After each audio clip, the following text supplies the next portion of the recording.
স্কিনে অনেক বেশি পিগমেন্টেশনের প্রবলেম আছে? আপনাদের জন্য আমি নিয়ে এসেছি একটা কম্বো। আমার হাতে আপনারা দেখতে পাচ্ছেন dark spot correcting glow serum by Axis Y. এই সিরামটিতে রয়েছে নায়াসিনামাইড।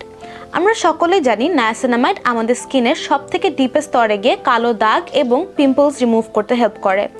এটা কিন্তু এখন আমাদের ফেসবুক পেজ এবং ওয়েবসাইটে অ্যাভেলেবল আছে। এর পাশাপাশি আপনাকে ব্যবহার করতে হবে এই ক্রিমটা, dark spot correcting glow cream by Axis Y. এটার মধ্যে আপনারা পাচ্ছেন অ্যালফা আরবুটিন, সিরামাইড এনপি আর সেন্টেলা এশিয়াটিকা লিফ এক্সট্র্যাক্ট। এটা কিন্তু অনেক বেশি কামিং এবং সুদিং হবে আপনার স্কিনের জন্য। যে কোনো প্রোডাক্ট পারচেস করার আগে অবশ্যই মাথায় রাখতে হবে সেটি যেন আপনার স্কিন কনসার্ন ওয়াইজ হয় এবং অথেন্টিক হয়। অথেন্টিক প্রোডাক্ট ব্যবহার না করলে কিন্তু স্কিনের আরও বেশি ক্ষতি হতে পারে। এই দুটো প্রোডাক্ট কিন্তু 100% অথেন্টিক এবং আমাদের ফেসবুক পেজ আর ওয়েবসাইটে অ্যাভেলেবল আছে। তাই যার যেটা পছন্দ আমাদের ফেসবুক পেজ অথবা ওয়েবসাইট থেকে কিন্তু পারচেস করে ফেলতে পারেন।